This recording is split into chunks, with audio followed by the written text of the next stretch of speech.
Payg'ambarning amriga xilof ish qiladigan kimsalar o'zlariga biron fitna, kulfat yetib qolishidan yoki alamli azob yetib qolishidan hozir bo'lsinlar. Erkaklar kiyinishida man qilingan narsalar. Muhammad Fathiy. Bismillahirrohmanirrohim. Isbol. Allohga hamdlar bo'lsin.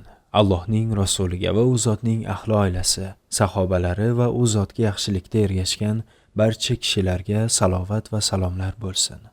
Amma ba'd. Isbol erkak kishining kiyimi to'pig'idan pastga tushib turishi ma'nosida bo'lib, ustki kiyim, izor, shim, shalvar, uzun ko'ylak kabi narsalarni o'z ichiga oladi. Nabiy sollallohu alayhi va sallam sahobai ikromlar va ulug' imomlardan isbolni man qiluvchi va unga beparvo qarashdan qaytaruvchi ko'p rivoyatlar kelgan. Ular shu qadar ko'pki, ma'no jihatidan mutavotirlik darajasiga yetgan. 30 ga yaqin sahoba bu haqda rivoyat qilgan bo'lib, ba'zilari sahihlarda, ba'zilari sunan va musnadlarda, ayrimlari boshqa hadis devonlarida bitilgan. Isbolning ikkita holati bor. Birinchi, kiyimni takabburlik bilan sudrab yurish. Buning harom va gunoh kabiralardan ekaniga ijmo ittifoq qilingan. Hamda mo'tabar ahli ilmlardan birontalari bunga qarshi fikr aytmaganlar. Alloh taoloning quyidagi so'zlari bunga asos bo'ladi. Yerda kibru havo bilan yurmagan, chunki Alloh barcha kibr havoli, maqtanchoq kimsalarni suymas. Luqmon surasi 18-oyat. O'z diyorlaridan kibru havo bilan o'zlarini odamlarga ko'z qilib chiqqan va Allohning yo'lidan to'sadigan kimsalar kabi bo'lmangizlar. Anfol surasi 47-oyat. Mazkur oyatlarda Alloh subhanahu va taolo kibru havoli va maqtanchoq kimsalarni mazammat qildi. Isbolning haromligi va man qilingani haqida sahih hadislar ham kelgan. Jumladan Imom Buxoriy va Imom Muslimning sahihlarida quyidagi hadislar keltiriladi. Ibn Umar roziyallohu anhudan rivoyat qilinadi.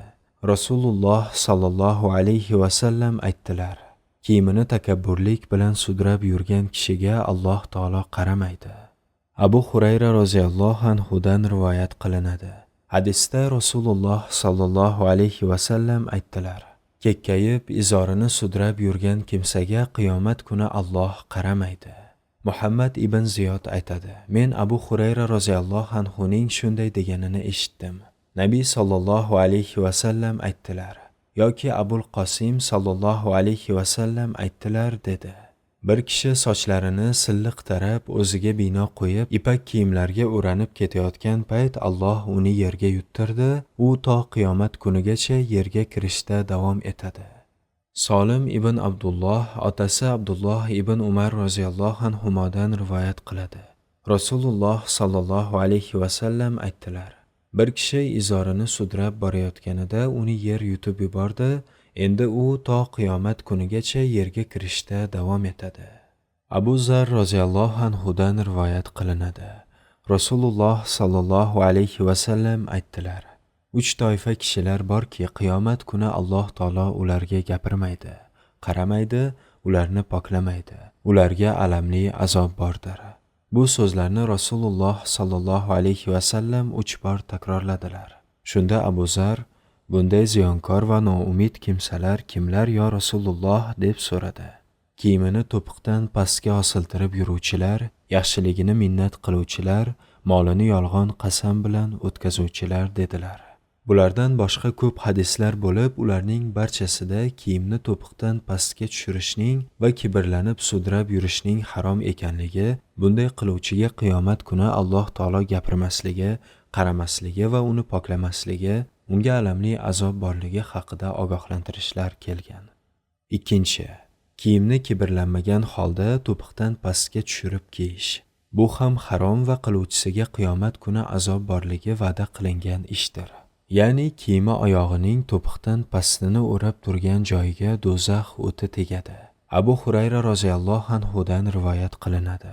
Rasululloh sallallohu alayhi va sallam dedilar: izorning to'piqdan pastki qismi do'zaxdadir. Imom Buxoriy rivoyati. Xattobiy aytadi: bu hadisda izorning to'piqdan pasti do'zaxda deb aytilgan bo'lsa-da, aslida uning o'rni, ya'ni kiyuvchisining badani ko'zda tutilgan. Ma'no shuki, oyoqning to'piqdan pasti azoblanadi. Abdurrazzoq Abdulaziz ibn Abu Ravoddan rivoyat qilib keltiradi. Nofidan shu haqda so'raldi. U aytdi: kiyimda nima gunoh? Aksincha ikki oyoqning to'piqdan pasti. Ushbulardan xulosa qilish mumkinki, kiyimni to'piqdan pastga tushirib kiyish mutlaqo mumkin emas. Kibr bilan qiladimi, kibrsiz qiladimi farqi yo'q. Ahli ilmlarga ma'lumki, mutlaq narsa muqayyat narsaga hamil qilinadi. Bu ikki holat o'rtasini ular xususidagi va'id har xil bo'lgani uchun tenglashtirish musammal, ya'ni joiz emas. Ibn Hojar Ummu Salama hadisning sharhida aytadi: mazkur tushunchadan shuni ifoda qilinadiki, isboldan mutlaq qaytargan hadislar uni kibr bilan qilgan kishi haqida aniq qilib aytilgan boshqa hadislar bilan muqayyatdir degan kishining gapini chuqurroq tekshirish kerak bo'ladi. Navaviy aytadi: kibr bilan sudrab yurishga cheklagan hadislarning zohiri haromlik kibr bilan sudrashga xos bo'lishini taqozo qiladi. Biroq tekshirilsa ma'lum bo'ladiki, agar shunday bo'lganida Ummu Salamaning Rasululloh sallallohu alayhi va sallamdan ayollarning etaklarini sudrab yurishlari hukmini so'rashida ma'no bo'lmas edi. Zotan u isboldan mutlaq qaytarish kibr bilan bo'ladimi, kibrsiz bo'ladimi barobar deb tushunganligi bois ayollarning bu haqdagi hukmini so'radi. Zero ayollar avratlarini yashirish zarurati tufayli isbolga majbur bo'ladilar. Nabiy sallallohu alayhi va sallam unga ayollarning bu boradagi hukmi erkaklarning hukmidan tashqari ekanini bayon qildilar. Shu o'rinda e'tibor qaratish kerak bo'ladigan bir masala bor, ya'ni isbolning o'zi kishining kibrli ekanida gumon qilishga olib keladi. Shariat sohibi bo'lgan zot kibrning moddasini ham keskin bartaraf etdi va bu xohish istaklarga yo'l bermaydigan umumiy hukm bo'lib qoldi. Ibn Hojar aytadi: isboldan man qilishning boshqa bir tarafi ham borki, undan kibr gumon qilinadi. Ibn Arobiy aytadi: bir kishi kiyimini to'pig'idan osiltirib yurgan holda men buni kibr bilan qilmayapman deyishi joiz emas. Chunki qaytariq lafzan uni ham o'z ichiga olgan. Men bunga bo'ysunmayman chunki bundagi illat, sabab menda topilmayapti degan da'vo olinmaydi. Balki etagini sudrab yurishning o'zi uning mutakabbirligiga dalildir. Xulosa shuki, isbol kiyimni sudrab yurishni, kiyimni sudrab yurish esa kibrni anglatadi. Agarchi kiyuvchi kibrni qasd qilmasa ham, biz ana shu odamga aytamiz: qani kibr qilmayotgan bo'lsangiz to'piqdan pastini kestirib yuboringchi. Ayni davoni qiladiganlarning aksarlari xo'p deb javob bera olmaydilar. Ana shuning o'zi kibrga dalolat qilishda kifoyadir. Shunga ham ahamiyat qaratish kerakki, izor, uzun ko'ylak va shimlarning isbolida farq yo'q va hammasida isbol bitta narsadir. Solim ibn Abdulloh ibn Umardan izorni sudrab yurish haqida kelgan hadis to'g'risida so'ralib, bu izorga xosmi deyildi. Unday emas, bu ko'ylak, izor, chopon va salla haqida dedilar. Shayxul Islom ibn Taymiya aytadi: ko'ylak, shalvar va boshqa kiyimlarning uzunligi har qancha bo'lsin, to'piqdan pastga tushmasligi kerak. Bunga dalil Rasululloh sallallohu alayhi va sallamdan sobit bo'lgan hadislardir. Isbol ko'ylak, shalvar va izorda bo'ladi. Ibn Hojar aytadi: Tabariy dedi: hadisda izor lafzi bilan vorid bo'ldi, chunki u davrda aksariyat odamlar izor va rido kiyishardi. Endilikda odamlar ko'ylak va shimlar kiyishga o'tgan bo'lsa ham, ularning hukmi izorning hukmi kabi bo'laveradi. Zayd ibn Abu Sumayya ibn Umarning shunday deganini eshitdim deydi. Rasululloh sallallohu alayhi va sallamning izor haqidagi so'zlari ko'ylakka ham taalluqlidir. Ya'ni ko'ylakning to'piqdan pastga tushgan qismi ham xuddi izorda bo'lganidek do'zaxdadir. Hatto aksar ulamolar yenglarini, sallani va osiltirib yurish mumkin bo'lgan hamma narsalarni isbolga kiritishgan va bundan qaytarishgan. Sanoniy aytadi: shuningdek ayrim hijozliklar kabi ko'ylak yenglarini ham odatdagidan uzaytirib kiyish harom qilingan isboldir. Qozi Iyoz olimlardan naql qilib keltirganki, kiyimlarning kengligi va uzunligida odatdan tashqari ziyoda qilingani makruhdir. Qiziqki, Ba'zi erkak va ayollar payg'ambarlarning hidoyatiga zid o'laroq u zotning sunnatlariga ergashmay va buyruqlariga qarshi ish tutib, erkaklar kiyimlarini yerga tekkudek qilib yurishadi. Vaholanki kalta kiyishga buyurilgan edilar. Ayollar esa boldirlarini ochib yurishadi. Vaholanki badanlarini berkitishga buyurilgan va etaklarini bir gazgacha sudrab yurishga ruxsat berilgan edilar. Undaylar Alloh taolo ogohlantirgan aniq va'iddan va qattiq azobdan qo'rqmasmikinlar? Payg'ambarning amriga xilof ish qiladigan kimsalar o'zlariga biron fitna, kulfat yetib qolishidan yoki alamli azob yetib qolishidan hozir bo'lsinlar. Nur surasi 63-oyat. Imom Ahmad aytadi: oyatdagi fitnadan murod shirkdir. Agar u zotning so'zlaridan ba'zilarini qilmasa, qalbiga haqdan og'diruvchi narsalar kelib, oqibatda halok bo'lishi mumkin. Bu ummat peshvolarining yuqorida o'tgan gaplari ularning izlaridan yurishingiz, ularning tezlik bilan qabul qilishlari, bo'ysunish va itoat qilishlaridan o'rnak olishingiz uchun keltirildi. Jubayr ibn Abu Sulaymon ibn Jubayr ibn Mut'im Abdulloh ibn Umar bilan birga o'tirgan edi. Shunda bir yosh yigit oldilaridan o'tib qoldi. Uning ustida sanoniy jubba cho'pon bo'lib, uni sudrab kelar edi. Ibn Umar unga: "Bu yoqqa kela yigit", dedi. Yigit unga: "Nima gap ey Abu Abdurrahmon", dedi. Ibn Umar: "Sho'ringga sho'rva to'kilgur, qiyomat kuni Alloh senga qarashini istaysanmi?" dedi. Yigit: "Subhanalloh, nega istamas ekanman", dedi. Ibn Umar dedi: "Men Rasululloh sallallohu alayhi va sallamning shunday deganlarini eshitganman. Izorini kibr bilan sudrab yurgan bandaga Alloh taolo qiyomat kuni qaramaydi." Jubayr aytadi: "Shu kundan keyin haligi yigit o'lguniga qadar faqat kiyimlari yig'ishtirilgan holda ko'rildi." Qurtubiy rahimahulloh aytadi: "Bu odamlarga nima bo'lganki, etaklarini osiltirib, kiyimlarini uzaytirib olishadi-da, keyin o'zlarini qiynab, qo'llari bilan ko'tarib yurishadi. Bu kibr holati va manmanlik asosidir. Bundan ham yomoni, ular osiy bo'lishadi, najosatga aralashib yurishadi-da, keyin Alloh birovlarga xos qilib bergan ulug' fazilatlarga o'zlarini egador deb ko'ryaptilar." Nabiy sallallohu alayhi va sallam kibrlanib kiyimini sudrab yurganlarga Alloh taolo qaramaydi deganlarida, Abu Bakr roziyallohu anhu: "Ya Rasululloh, izorimning bir tomoni osilib qoladi, sezib qolganimda ko'tarib olaman, nima qilay?" deb so'radilar. Rasululloh sallallohu alayhi va sallam: "Siz kibrlanib shunday qiladigan kishilardan emassiz", deb javob berdilar.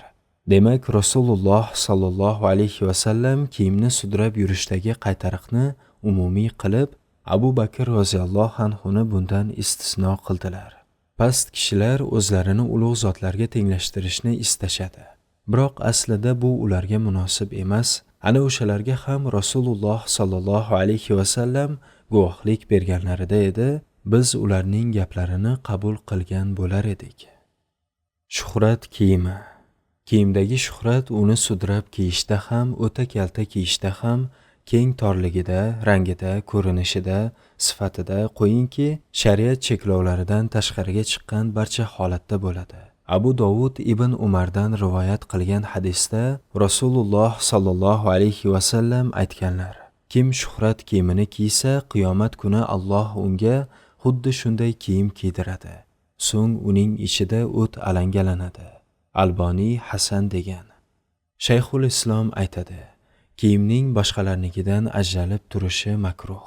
U odatdan tashqari yuqori, bashang, zo'r kiyinish va odatdan tashqari past, yirtiq yamoq kiyinishdir." Salaflar har ikki shuhratni, ya'ni yuqorilikni ham, pastlikni ham yomon ko'rardilar. Hadisda kelganki, kim shuhrat kiyimini kiysa, qiyomat kuni Alloh unga xorlik kiyimini kiygazadi. Alboniy Sahih ibn Moja. Ishlarning eng yaxshisi o'rtachalaridir. Zohirda bir xil ko'ringan ishni qilish bilan inson niyatiga ko'ra savobga yoki iqobga sazovor bo'ladi. Shayx Bakr Abu Zayd aytadi: "Shuhrat kiyimi odatiylikdan rangi bilan, bichimi ya'ni fasoni bilan yoki shakli bilan, yo kiyishdagi ko'rinishi bilan, yo odatdagidan bashang, zo'r, yo tuban, xor kiyinish bilan ajralib turish bilan vujudga keladi." Shayxul Islom ibn Taymiya aytadi: Shuhrat kiyimini kiyish haromdir. Shuhrat kiyimi manmanlik va kekkayish maqsadida yoki o'ta tavozilik yoki tarki dunyolik ko'rsatish maqsadida kiyiladigan kiyimdir. Salaflar har ikkisini yoqtirmasdilar. Shuhrat kiyimiga yana urf-odatga xilof kiyinish ham kiradi. Ba'zi bemaza kimsalar qiladigan g'aroyib va begona fasonlar yoki kiyimlarni teskari kiyish ham shu jumladandir. Inson o'zi yashab turgan yurtining odati agar shariatga xilof bo'lmasa, ulardan boshqacha kiyinishi makruh bo'ladi. Chunki bunday qilish shuhratparastlikka kiradi. Agar boshqacha kiyinish bilan manmanlikni qasd qilsa yoki o'ta kamtarlik, tavozeni ko'rsatishlikni istasa, harom bo'ladi. Chunki u riyodir. Kim birov ko'rsin desa, uni Alloh ko'rsatib qo'yadi. Kim birov eshitsin desa, Alloh uni eshittirib qo'yadi. Imom Muslim rivoyati. Odamlar orasida mashhur qiladigan narsalardan taqiqlashning sababi ularni g'iybatga olib borishga sabab bo'lib qolmaslik va natijada ularning g'iybatning gunohiga sherik bo'lib qolmaslik uchun hamdir degan ba'zi ahli ilmlar. Shuhrat kiyimiga yana kiyinishda tanattu va takalluf qilish, o'ta didli, nozik tabiatlik bilan kiyinish kiradi. Shayxul Islom aytadi, satr qilib turadigan kiyimni kaltaytirganda boldirning yarmidan yuqoriga o'tkazib yuborish makruhdir. Ishoq ibn Ibrohim aytadi, Abu Abdulloh oldiga kirdim.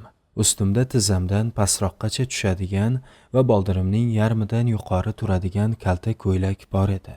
Bu nimasi dedi va inkor qildi. Boshqa bir rivoyatda, bu nimasi, nega o'zingni mashhur qilyapsan dedi.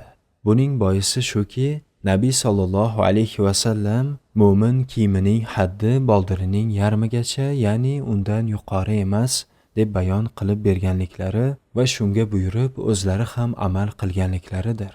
Bundan ziyodasini ochish, o'rash lozim bo'ladigan azoni yalang'ochlash bo'ladi. Agar uni dindan deb qilsa, bu haddan oshish va sunnat doirasidan chiqish va Nabiy sallallohu alayhi va sallam chiroyli sanamagan narsani chiroyli sanash bo'lib qoladi. 3. Suratli kiyimlar kiyish. Man qilingan kiyim turlaridan yana biri jonzotlar rasmi tushirilgan kiyimlarni kiyishdir. Hozirda suratli kiyimlar shu qadar keng tarqaldiki, juda ko'p yoshlar o'shanday kiyimlarga odatlanib qoldilar. Hatto ba'zan katta yoshli kishilar ham suratli kiyimlar kiyib olganini ko'rish mumkin. Unday kiyimlarda ko'pincha behayo qo'shiqchi yigit-qizlarning yoki qaysidir sohaning qo'shtirnoq ichidagi yulduzlarining suratlari bo'ladi. Ayrimlar shunday kiyimlar bilan masjidlarga namoz o'qish uchun ham kirishadi. Masjidga shu holda kirgan odam uyida shunday holda namoz o'qishi tabiiydir. La havla va la quvvata illa billah. Buxuti aytadi, Abu Tolha rivoyat qilgan hadisga ko'ra, erkak va ayolga jonivorlar surati bor kiyimlarni kiyishi haromdir. Rasululloh sallallohu alayhi va sallam aytdilar, surat yoki it bor uyga farishta kirmaydi. Muttafaqun alayh.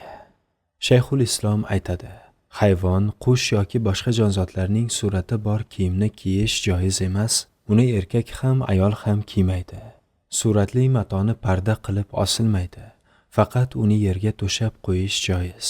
Ashoblarimizning ko'pchiligi shunday deganlar va bu gap Imom Ahmad tarafidan aytilgani mashhur. Solihning rivoyatida suratli narsani kiyib bo'lmaydi. Asramning rivoyatida surati bor parda haqida so'ralganda, yo'q, mumkin emas. Agar suratning boshi bo'lmasa, bu yengilroq, ammo boshi bo'lsa, umuman mumkin emas deb javob berdi. 4. Kofirlarga o'xshashga intilish. Alloh meni ham, sizni ham o'z roziligiga muvaffaq qilsin. Bilingki, kofirlarga taqlid qilish masalasi xususan kiyinish bobida juda nozik masalalardan biri bo'lib, bunda qadamlar ko'p toyildi, aqllar ko'p adashdi. Ba'zilar chegaradan chiqqan bo'lsalar, ba'zilar bunga beparvo bo'ldilar. Bu borada kitob va sunnatdagi ochiq dalillarga suyanib hamda bu ummatning salaflari bo'lgan rabboniy olimlarning sahih tushunchasini mahkam ushlab, kofirlarga o'xshashni tark qilgan va masalani bilimdon olimiga qaytargan hamda halol harom fatvosi bilan avlo va taqvo fatvosi o'rtasini ajratgan kishilar baxtlidirlar.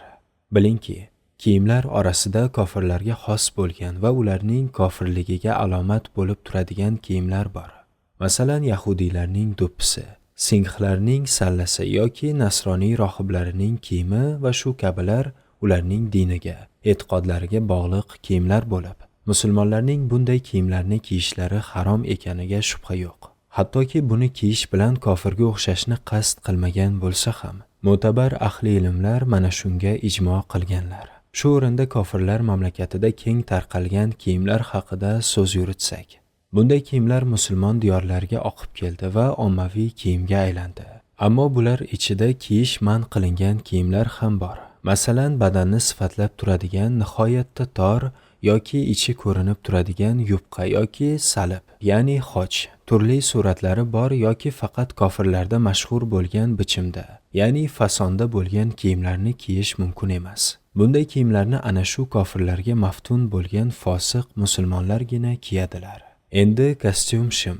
Erkaklarning Yevropacha ko'ylaklari va avratni to'sib turadigan keng shimlar haqida to'xtalsak. Ba'zi olimlar bunday kiyimlarni kiyish mumkin desa, ba'zilari mumkin emas deydilar.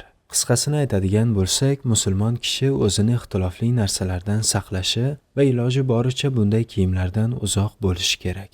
Ehtiyoj bo'lsa kiyishi va o'ziga muxolif bo'lgan mazkur kiyimlarni bemalol kiysa bo'laveradi deydigan kishiga inkor qilmasligi lozim.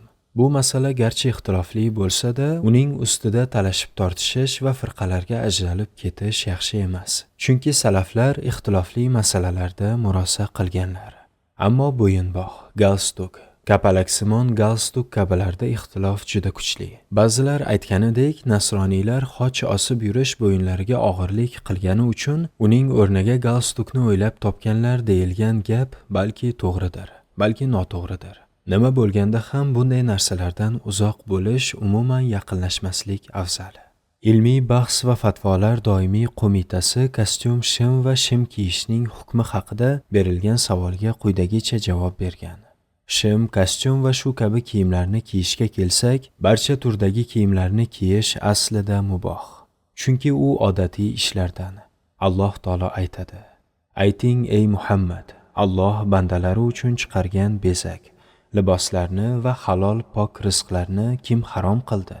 Ayting, ular, ya'ni bezak va halol rizqlar hayoti dunyoda iymon egalari uchun bo'lib, kofirlar ham ularga sherik bo'lur. Qiyomat kunida esa faqat mo'minlarning o'zlariga xosdir." Arof surasi 32-oyat. Harom yoki makruh ekanligiga shar'iy dalil kelgan kiyimlar erkaklarning ipak kiyim kiyishi, tor bo'lgani uchun badanni sifatlab turadigan, yupqaligidan badanni ko'rsatib turadigan kiyimlarni kiyish yuqorida aytilgan umumiy mubohlikdan mustasno. Bularni kiyish haromdir.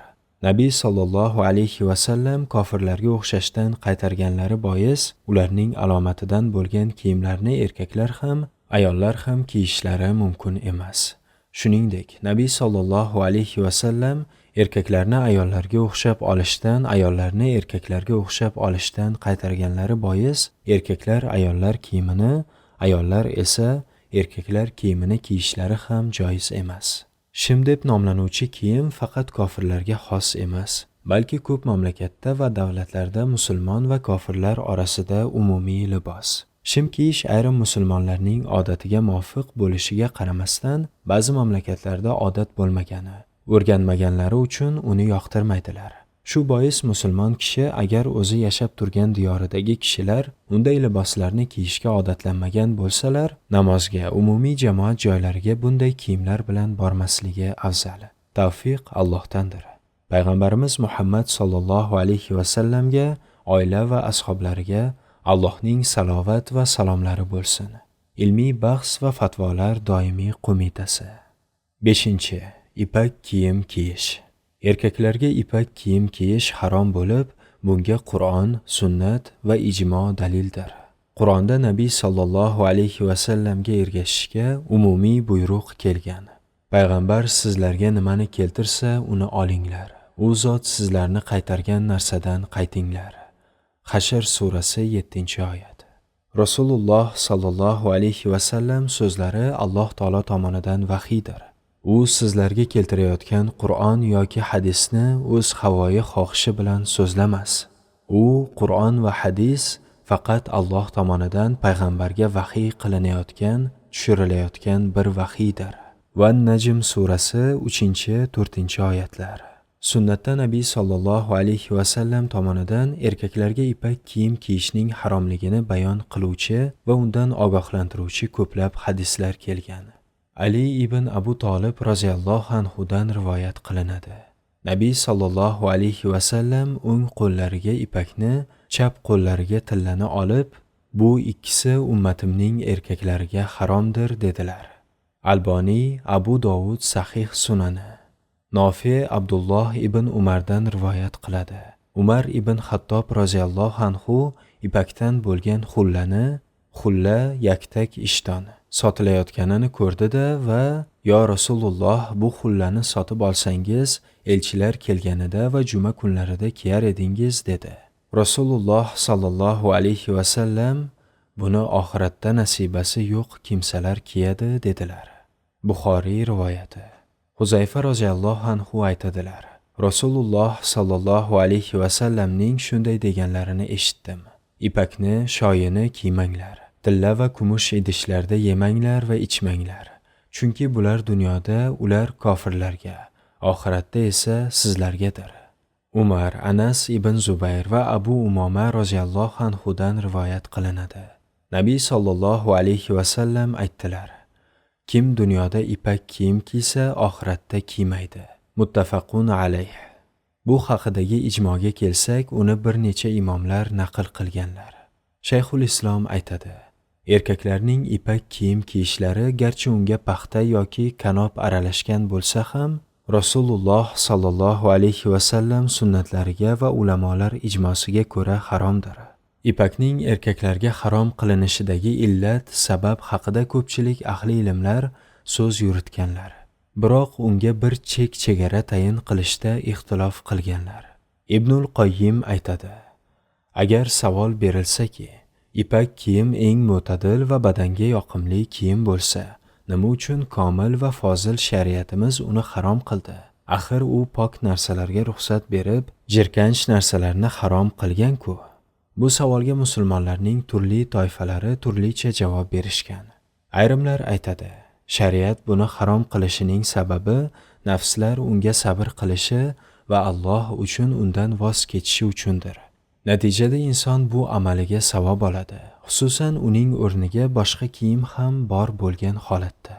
Ba'zilar aytadi: Ipak aslida xuddi tilla taqinchoqlar kabi ayollarga xoslab yaratilgan. Unda erkaklarning ayollarga o'xshab qolish illati borligi uchun ham erkaklarga harom qilingan. Ayrimlar aytadi: Faxr, kibr, manmanlikni paydo qiladigan narsa bo'lgani uchun harom qilingan. Ayrimlar aytadi: Ipak yumshoq bo'lganidan badaniga ayollarga xos yumshoqlik va noziklikni, ya'ni mardlik va erkaklikka zid sifatlarni paydo qilgani uchun harom qilingan. Chunki uni kiyilsa qalbga ayollik sifatlaridan qandaydir bir sifat vujudga keladi. Shuning uchun ipak kiyim kiyadigan kishilarga qarasangiz, ko'pincha ularning xulq-atvorida, ko'rinishida nozikoyimlik, ayollarga xoslik yaqqol ko'rinib turadi. Garchi u eng mard, pahlavon, jasur yigit bo'lsa ham, ipak kiyim kiyish uning bu sifatlarini butunlay ketkazib yubormasa-da, albatta ularga nuqson yetkazadi. Kimning tabiati aynigan bo'lsa va buni tushunishga farosati yetmayotgan bo'lsa, shariat sohibi bo'lmish hakim zotga taslim bo'lsin. Zero musulmonchilik Allohning buyrug'iga va Rasululloh sallallohu alayhi va sallamning amru farmonlariga labbay deb taslim bo'lishdir. Buyruqning hikmati zohiran ko'rinmayotgan bo'lsa-da, bu narsa taslim bo'lish va bo'ysunish taqozosidir. Alloh taolo aytadi: Alloh va uning payg'ambari bir ishni hukm qilsa, buyurgan vaqtida biron mo'min va mo'mina uchun o'z ishlarida ixtiyorli bo'lish joiz emasdir. Ahzob surasi 36-oyat. Ayollarga ipak kiyim kiyish ehtiyoj sababli, ya'ni eriga ziynatlanish uchun muboh bo'ldi. Xuddi shuningdek, u erkaklarga ham ehtiyoj sababli muboh bo'ldi. Ya'ni qichima kabi kasalliklardan davolanish uchun yoki boshqa kiyim bo'lmagan holda qattiq sovuqdan saqlanish uchun yoki jangda shu narsa Allohning dushmanlarining ko'ngliga qo'rquv solish uchun va shu kabi ehtiyoj tushadigan o'rinlarda kiyishga ruxsat berildi. Sharti shuki, ehtiyojdan o'tib ketmasligi kerak. Shariat shularga ruxsat bergan. Shayxul Islom aytadi: Agar kishi issiq yoki sovuqdan saqlanish uchun yoki avratini yopish uchun yoki dushmandan himoyalanish uchun ipak kiyim kiyishga ehtiyoj sezsa va o'rniga boshqa narsa topmasa, kiyishga ruxsat beriladi. Chunki ayollarga ziynatlanishga umumiy hojatlari borligi sababli ruxsat berilgan ekan, erkaklar uchun zarurat vaqtida ruxsat berilishi loyiqroq hamda xos zarurat umumiy ehtiyojdan ko'ra kuchliroqdir. Harom qilingan taomlarni iste'mol qilishga majburlik paytida ruxsat berilgan ekan, demak shunga o'xshash kiyimlardan harom qilinganlarga ham majburiy holatida ruxsat beriladi. Ibnul Qoyyim aytadi: Darhaqiqat Rasululloh sallallohu alayhi va sallamning sunnatlaridan aniq ma'lum bo'ldiki, ayollarga ipak mutlaq halol, erkaklarga esa harom. Faqat ehtiyoj uchun yoki manfaati ko'proq bo'lganda kiyish mumkin. Ehtiyoj deganda qattiq sovuqda, avrati ochilib qolganda uni to'sish uchun ipakdan boshqa narsa topmasa va yana urushda, kasallikda, qichimada va Anas roziyallohu anhu rivoyat qilgan hadisda aytilganidek, bitlar ko'payganda kiyish tushuniladi. Kiyish harom bo'lgan narsalarning barchasini to'shash, ustida o'tirish, ularga suyanish, dastro'mol yoki sochiq qilib foydalanish ham harom bo'ladi. Shayxul Islom aytadi: Kimga bir narsani kiyish harom bo'lgan bo'lsa, unga o'tirish, suyanish, parda qilib osish kabi boshqa tomonlama foydalanish ham haromdir. Zero kiyish lafzi shularning hammasini o'z ichiga oladi. Bunga Anas roziyallohu anhuning quyidagi so'zlari dalil bo'ladi: Bizni uzoq kiyilganidan, ya'ni titilganidan qorayib ketgan bo'yramiz bor edi. Abu Umoma rivoyat qiladi. U Xolid ibn Yazidnikiga kirganida Xolid unga to'shak to'shadi. Shunda uni ipak deb o'ylab o'zini chetga oldi va dedi: Rasululloh sallallohu alayhi va sallam aytganlar: Allohning kunlaridan, oxiratdan umidvor bo'lgan kishi ipakdan foydalanmaydi. Ahmad rivoyati. Imom Solih va Jafarning rivoyatlarida aytadi: Ipakni to'shash kiyish kabidir, shuningdek unga suyanish ham. Ibn Sirin aytadi: Ubaydadan ipakni to'shak qilish ham uni kiyish kabimi deb so'radim. Ha deb javob berdi. Harom qilingan ipak qurti mahsuloti bo'lgan tabiiy ipakdir. Sun'iy ipakni ipak deb nomlansa-da, haqiqiy ipak hukmini olmaydi. Ammo odamlarga tabiiydek ko'rinib, fitnalanib qolishlariga sabab bo'ladigan narsadan yoki ularni g'iybat qilishlariga sabab bo'ladigan narsadan voz kechgan afzal. 6. Qip-qizil kiyim kiyish. Shayxul Islom aytadi: Qip-qizil kiyim kiyishni ulamolar makruh sanashgan. Shuningdek, qizil kimxob va baxmaldan ham qaytariqlar kelgan. Umar ibn Xattob aytadi: Bu barqutlarni ayollarga qo'yinglar. Bu kabi rivoyatlar ko'p. Buxutiy aytadi: Abdulloh ibn Umardan vorid bo'lgan rivoyatga ko'ra, hamma yog'i qip-qizil kiyim kiyish erkaklarga makruhdir. Aytadi: Nabiy sallallohu alayhi va sallamning oldilaridan qip-qizil 2 libos kiygan kishi salom berib o'tdi. Shunda Nabiy sallallohu alayhi va sallam ularning salomiga alik olmadilar. Abu Dovud rivoyat qilgan.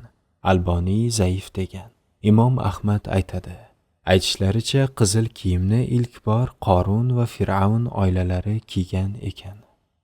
Alhamdulillahi avvalan va oxiran. Assalomu alaykum va rahmatullohi va barakatuh. E'tiboringiz uchun tashakkur.